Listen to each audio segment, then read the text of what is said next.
Hi everyone, welcome back. Thanks again for checking into this next new video.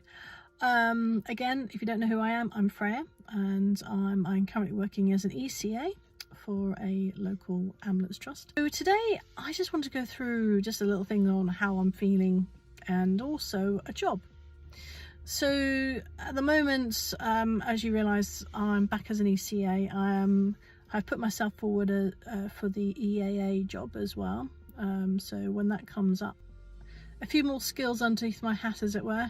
But I have to say I'm very anxious about OSCEs now. You know, since having this bad experience with OSCEs and losing my confidence and things like that, every time I think of OSCE, I'm actually really super nervous, and I can already feel the anxiety raising in me.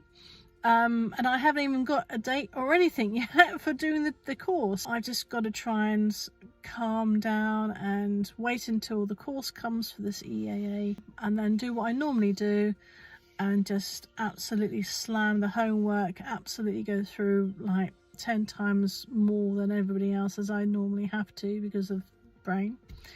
And cross fingers, I'll be able to stay on my band 4 and get the job done. So that's the back of my head at the moment. Going back as an ECA has been very difficult for me, whereas it has some lovely people sort of saying, oh, you know, have you finished your course yet? How are you getting on? And then I just have to show them my epaulets and they go, oh, okay. And that's a bit of a tricky situation about trying to explain in not so many words why I haven't completed the course, because it's still quite raw as an emotion for me, and I think it's going to take me a long time to get over the failure of this, and I sort of liken it to it's almost like really a loss, you know, when we're dealing with grief, the emotions that I've actually experienced. You know, when someone you know very well love dies, you go through like absolute upset or frustration or confusion and questioning, and then you go anger, and then you go through all these different emotions until the very end. It's acceptance, and I think I'm not quite there with the acceptance side of things. If I'm brutally honest, inside I don't think I am yet. I'm still trying to hold on to some flicker of hope that maybe somewhere in the future I might be able to do something and become the paramedic I want to be. But it's, I mean, it sounds like, you know, that's not possible, and I just have to get through this acceptance part. Yeah. I've had a couple of low days, I have to say, and I do try to pick myself up again. But a couple of days ago, I was on a particularly low day because I just felt like a fifth wheel. You know, there was an amazing para, a really good student, and I didn't feel that I was needed. But that's my perception of it. You know, I was helping the student out and, you know, did the driving and things, but I didn't feel that I was actually needed, and that really hurt a lot. And I felt that I couldn't do the skills that I wanted, you know, couldn't do the paperwork. It wasn't, I was just bag carrying and driving, and that tore me up quite a bit that day. And then on top of that, just to break the camel's back, as it were, I had emergency at home. I had a massive flood. So I had to leave a little bit earlier that day and sort that out. So I wasn't in a very good state. But today I'm better. It has been beautiful outside. And then it's gone cold, hence why I've got my jumper on today.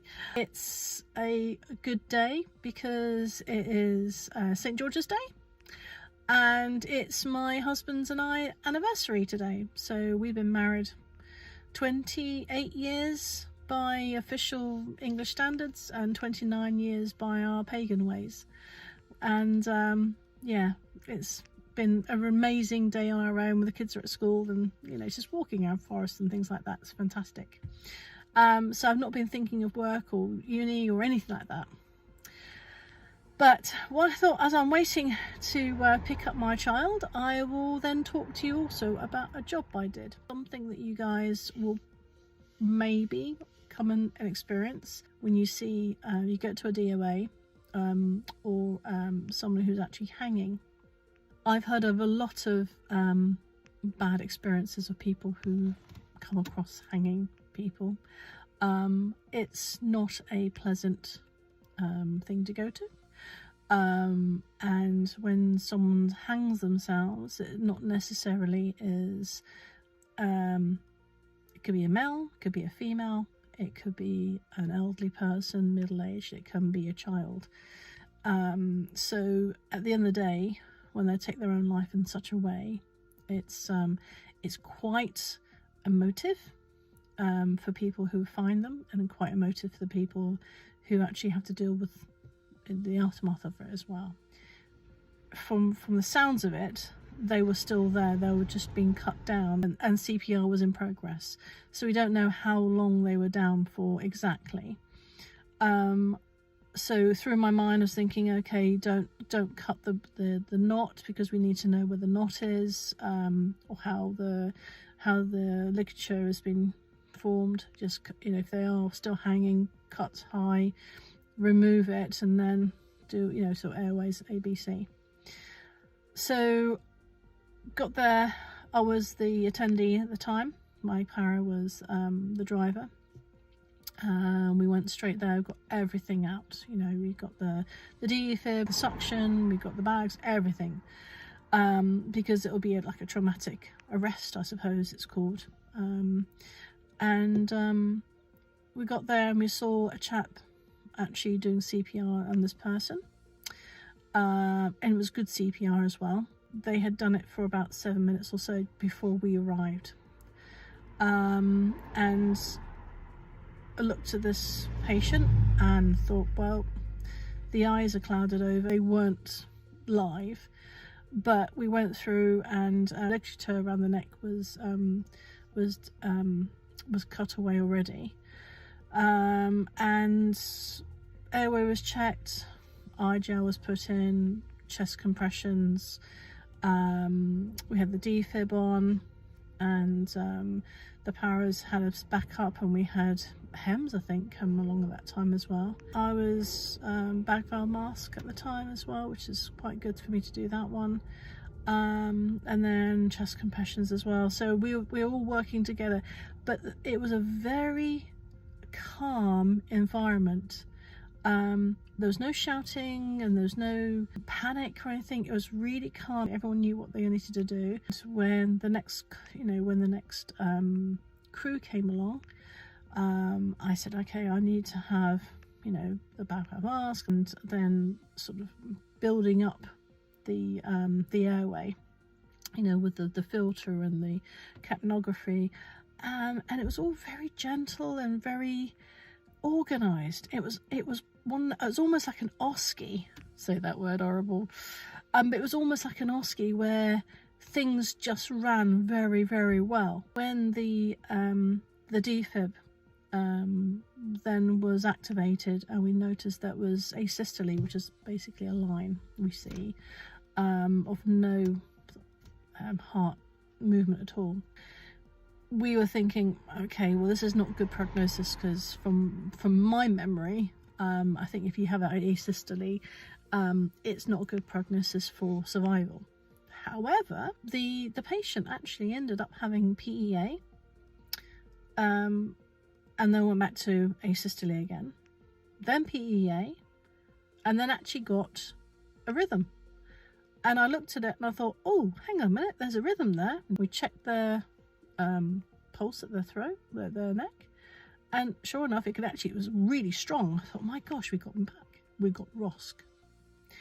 Back in my head, I'm thinking, okay, but the reason why we've had an arrest is because of hypoxia. generally, because when you're hanging, you're not having the oxygen go to your brain. So what's happened to the brain? The oxygen to the brain has been stopped. So even though the heart's going now, and we're breathing for the patient, and their heart's going on their own, what damage has been done to the brain? So the patient was stable.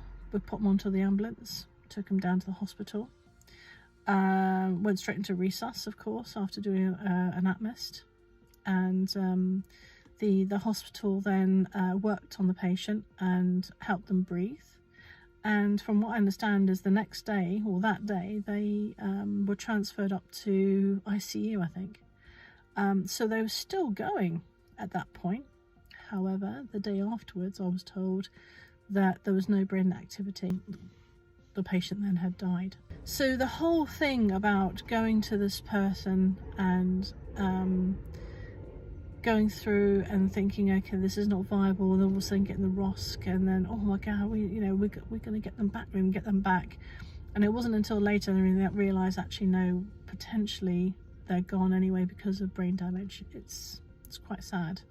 So if you get called to a job like that, and it's a hanging, try and think about what you can do to help as much as you can.